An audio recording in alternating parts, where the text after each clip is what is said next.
So today we're going to have a look at different ways we can make choices. If you have a look in your home learning pack, it should have your child's personal learning goal and a bit more information about what ways they make choices in school. So we can make choices using objects. So we could use, for instance, like a rattle and a pen. To start with, you might want to use objects where there's one object that you know your child prefers, so that you have a bit of a way to decide whether you think they are actually making that choice. So if we have a look at the rattle, we would say, good choosing, rattle or pen. Different children have different ways of telling us that they're making that choice. Some students might look at each object and then settle on the one that they're choosing, and you would then give that object to them. It's always very important to make sure we're giving our children enough time to process what we're saying and that we're not making that choice for them, thinking that they prefer one of the objects. So that's one way, using objects.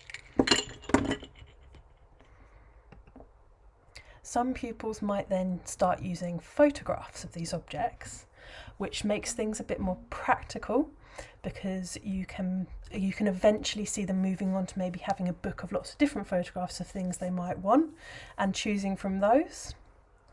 So in this example, I've put the two photos here. Unfortunately, I haven't got the printouts, but you would have the printed out cards and you would say, would you like the rattle and show the card, or the pen and show the card?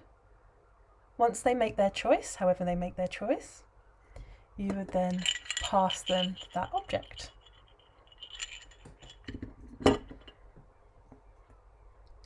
There are ways of using this and starting to use this on the Picture Exchange Communication System, which we refer to as PECS, but I will detail that in a bit more information if that's something your child's personal learning goal is based on. So here's another example of ways you can use making the choices. Some of our children are really motivated by food, others aren't, but you could start using choices. So at snack time, you could offer them, do you want the banana or the orange, as objects, or you could start moving them on and seeing if they can start to recognise the photographs. If you have any photographs of preferred objects that you're using at home and you think they might start making choices between with photographs as well, just email them in and we'll make up the choice cards for you. And again, another example of how we can make choices is using symbols. These can be really a bit tricky for some children to get used to the idea that picture there represents an orange, or the banana represents a banana.